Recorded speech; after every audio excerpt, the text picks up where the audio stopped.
The daily bulletin for one of the most iconic and legendary franchise in NBA history is on the air. Connect with the passion for the red and black and follow the main headlines that will move the day today. The Chicago Bulls are about to make a move that could either fix their roster or blow up their entire long-term plan. And nobody saw this coming. For nearly 30 years, this franchise has been chasing a ghost.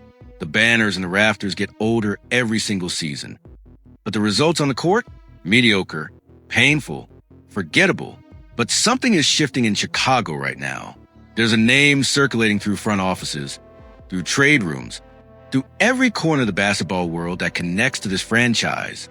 And that name could change the entire identity of this Bulls roster heading into next season. His name is Mathurin. Stay with me, because this story has layers. Financial layers, strategic layers, and a decision point that could define Arturas Karnisova's front office for years to come. Let's start with the money, because in the NBA, money is everything. The Bulls are sitting on $9.3 million in room mid-level exception space. That's their tool. That's their weapon in free agency right now. But here's the problem. Mathurin isn't a $9.3 million player. Not anymore. Reports suggest his market value sits closer to the full mid-level exception, somewhere around $15 million annually. That's a gap, a real gap, the kind of gap that kills deals in this league every single day. So how do the Bulls close it? This is where it gets interesting. This is where Chicago has to get creative, aggressive, and smart all at the same time. The answer isn't free agency. The answer is a sign-and trade. Mathurin is a restricted free agent. That single detail changes everything about how this negotiation plays out. Restricted free agency means his incumbent team holds the cards. They hold his bird rights. They can match any offer sheet thrown at him. They control the leverage completely. So if the Bulls try to sign him outright, they're stuck, handcuffed by their own cap sheet. But a sign-and trade? That's a different animal entirely. That's a mechanism that lets both sides get exactly what they want. According to Brett Siegel of Clutch Points, the framework being discussed involves Chicago sending out Isaac Okoro along with a package of second-round draft picks. Let that sink in for a second. Isaac Okoro, gone. A player brought to Chicago just months ago, potentially shipped out before he even gets settled, in exchange for a wing who is coming off the best season of his young career. This is the NBA. Ruthless, fast, unforgiving. So why would this deal even make sense for the other side? Think about it from their perspective. They get young, controllable wing defender on a manageable contract. They get draft capital to stockpile for the future. And most importantly, they avoid a messy, drawn-out, restricted free agency standoff that benefits nobody. This is described as one of the smoothest, easiest paths to a completed deal in the entire league right now. Smooth, easy, efficient. Those are three words you rarely hear when talking about NBA transactions involving restricted free agents. But let's pump the brakes for a second and ask the real question here. Why does Chicago even need Mathurin? Let's rewind to last season. The Bulls opened with promise. There was energy. There was buzz. For a brief stretch, it actually felt like something real was building on the court, but promise faded into reality fast. They finished 31-51, 12th in the Eastern Conference, buried outside the play-in picture entirely. This is a franchise that has been stuck in the middle for years. Not bad enough to fully rebuild. Not good enough to actually compete. Purgatory. That's the only word for it. But this offseason, something changed. The front office didn't chase a superstar. There was no blockbuster trade for a top 5 talent. No max contract splashed across headlines. Instead, they did something quieter. Something more calculated. Caleb Wilson, Dalen Swain, Nick Claxton, Norman Powell, Zach Collins. 5 names, 5 additions, all designed to raise the floor of this roster without sacrificing its long-term flexibility. They even brought in Tiago Splitter, a former NBA champion, to help mold this young core from the coaching staff. This is not a team throwing darts in the dark anymore. This is a front office building with intention, and that's exactly why Mathurin fits. Look at his profile.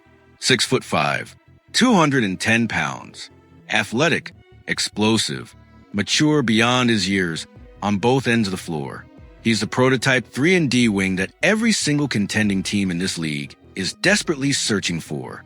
Last season, he averaged 17.6 points, 5.4 rebounds, 2.4 assists, a steal a night, all on 42.6% shooting from the field. That's not a projection. That's not potential. That's production. Real, tangible production from a player who is only getting better. Now, picture him in a Bulls uniform, alongside this young, hungry core, bringing scoring punch off the wing, bringing size, bringing versatility that this roster has been missing for years. This is a team looking to surprise people, looking to shake off the label of irrelevance that's followed this franchise for decades. Mathurin could be the missing piece. But let's talk about the cost. Because in the NBA, nothing comes for free. Isaac Okoro isn't a throwaway asset. He's a legitimate defensive weapon, a player known league-wide for his ability to guard multiple positions and disrupt opposing offenses. Trading him away means Chicago is betting that offensive firepower outweighs defensive versatility. That's a real gamble.